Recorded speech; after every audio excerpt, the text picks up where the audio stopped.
জয় বাংলা সংবাদের পক্ষ থেকে আমাকে যোগ্য বিবেচিত করে এই মঞ্চে সম্মানের জন্য ডাকা হয়েছে।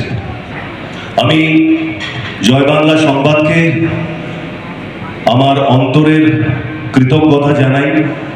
তারা আমাকে একটা সম্মান জ্ঞাপন করছে। বেঙ্গল এক্সেলেন্সি অ্যাওয়ার্ড এবছর